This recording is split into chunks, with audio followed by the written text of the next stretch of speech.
Hi, I'm Marvin Plackett, and today is Tuesday, July 7th. Greetings to all residents, to all staff, and to all guests. Nothing has changed since yesterday, so now it's been several days. We continue to have one active case where a resident has COVID-19, and we have 3 active COVID cases where staff have it.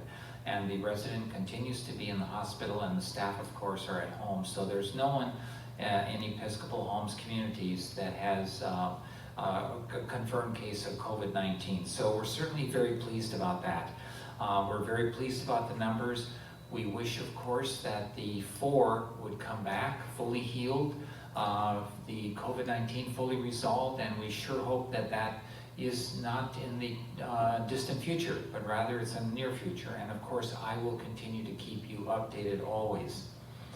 And remember that the gardens last week, they were fully tested, all residents and all staff, and all the tests came back negative last week, so that's very good. Around the country, boy, the news sure continues to be most sobering. Today, lead article in the Washington Post, state mandate masks begin to shut down again as coronavirus cases soar and hospitalizations rise. Just jumping here in the middle, the United States is still knee-deep in the first wave of the pandemic, Anthony Fauci, the director of National Institute of Allergy and Infectious Diseases, said Monday.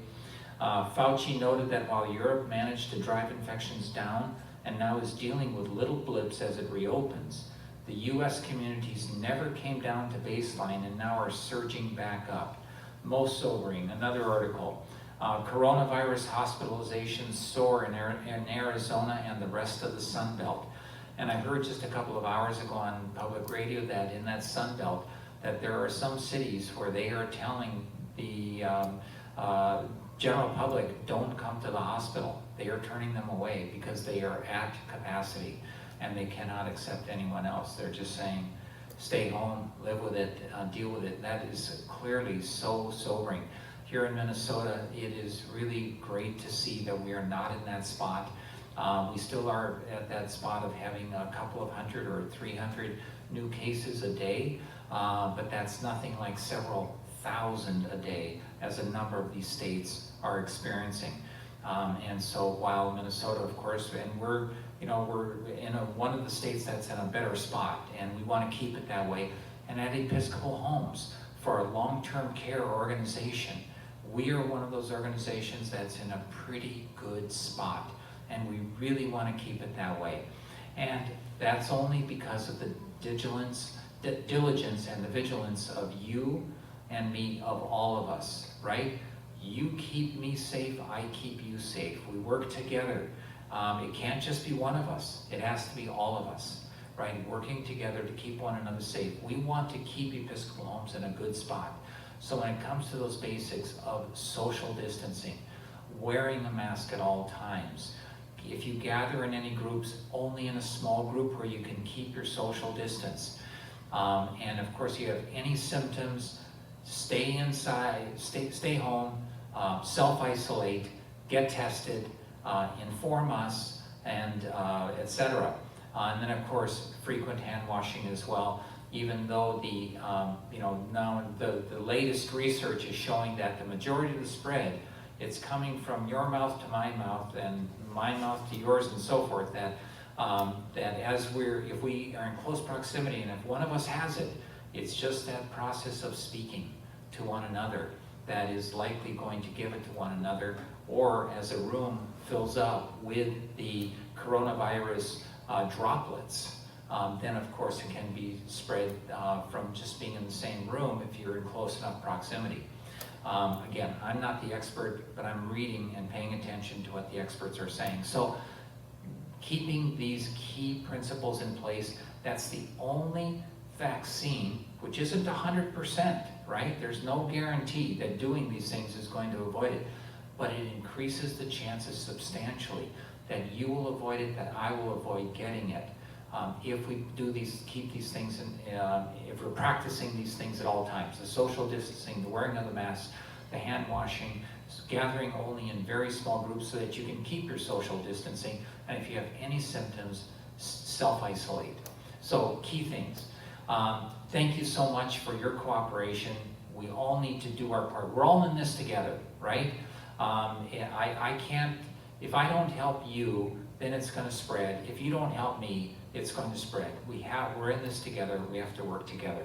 Thank you so much. I look forward to seeing you tomorrow at 1:30. And now for some final words from Phil Rose.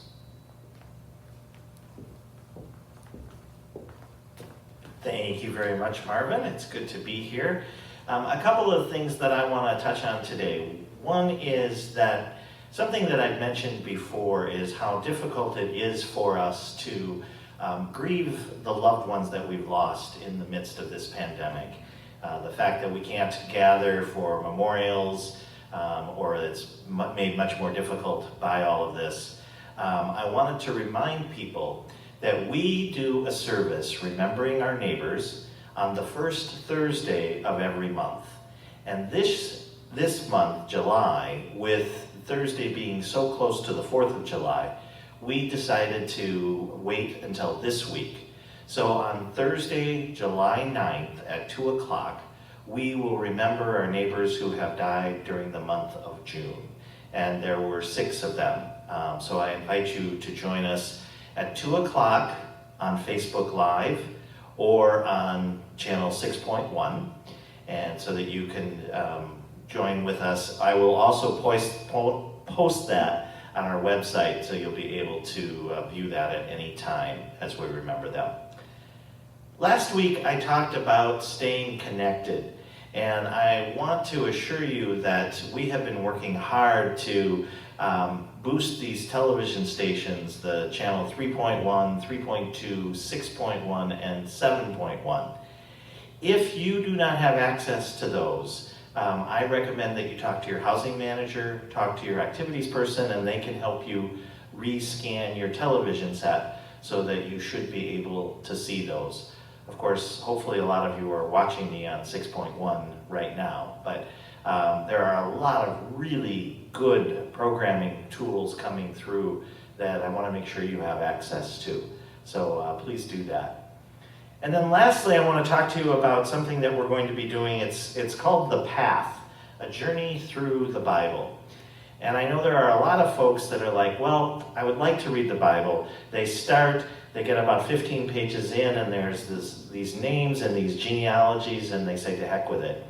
And what gets missed in that is the overall story, the overall arc of the history of the Bible and of what we call in Christian language the salvation story.